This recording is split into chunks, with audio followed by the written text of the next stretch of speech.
move on to the East. Okay, so we have the Cavs facing off against Atlanta. Atlanta with a big win in Boston the other night. What do you think initially of this series?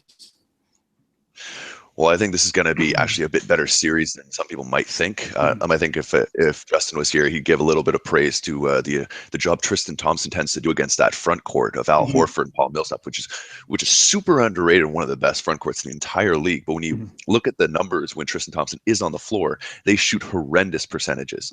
So if you're able to, and they're small, right? So you're able to start Tristan Thompson and LeBron James, and you're still bigger than them at both positions. I think ultimately it's going to come down to Atlanta's execution has to be perfect and limit their turnovers. It's good. It's going to be a tough matchup because Cleveland is talent-wise the best team in the East, but again, kind of like OKC in the West, they can be their own worst enemy by taking poor shot selection. There's a lot of scores on a team. This is why I'm not always a fan of having a bunch of stars on one team. I think understanding your role and where you come into a team, kind of like San Antonio plays, is more important. And I think Atlanta does that beautifully. Like everyone in Atlanta knows what their role is, knows where to be, that beautiful pass. So I think this is Cleveland's to have in about 6, unless they just unravel. And it'll be interesting to see how the Kevin Love bit plays. He'll play at center, stretch out Al Horford, and then have the interior D being covered by just Paul Millsap. And can Paul Millsap alone stop guys like Kyrie and LeBron from charging the lane?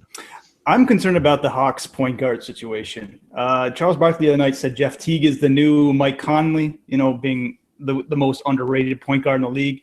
He's got an ankle injury, and also Dennis Schroeder. The last game against Boston, he had to be pulled off the court yelling at people in the refs. These are the leaders on your team. Their youth as well. I'm really concerned. And also I got to bring this up too. They don't have DeMarre Carroll this year. I mean, they have not played as well without him. They're not the same team. And it seems to be this formula in the NBA for ages and ages and ages that you really need a superstar to succeed, and they don't exactly have that. No, I mean, I think Al Horford and Paul Millsap are both drastically underrated. Sure. We're going to see Horford being a free agent this year, being thrown max money. I think Orlando, like they did with Millsap last year, is going to throw the kitchen sink at Horford. I do agree with you. Maybe the top tier level, they don't have them. I think guys like Kent Bazemore and Thabo Sefolosha have done a great job kind of filling in for that DeMarre Carroll role. And again, it's one of these teams that the sum of its pieces is better than its individual parts. So while I agree with everything you just said, I think Schroeder is young. I mean, he's 22 years old, right? So his emotions are going to get the best of him. But sometimes you want a guy that gets pissed off when they lose, right?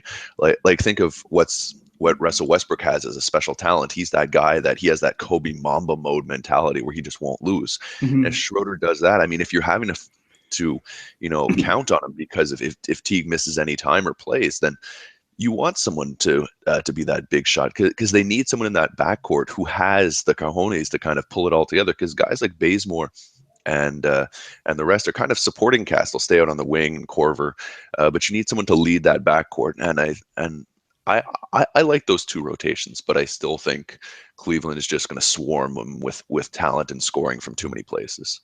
Yeah, I've got the Cavs, let's say in 5. I don't think it's going to go far. As Justin mentioned last week, the big 3 for Cleveland are playing really well right now. They're clicking probably for the best. They have the momentum, let's put it that way, for the first time all season. And Tyrone Lue's been there long enough that they're getting a feel of him as a coach.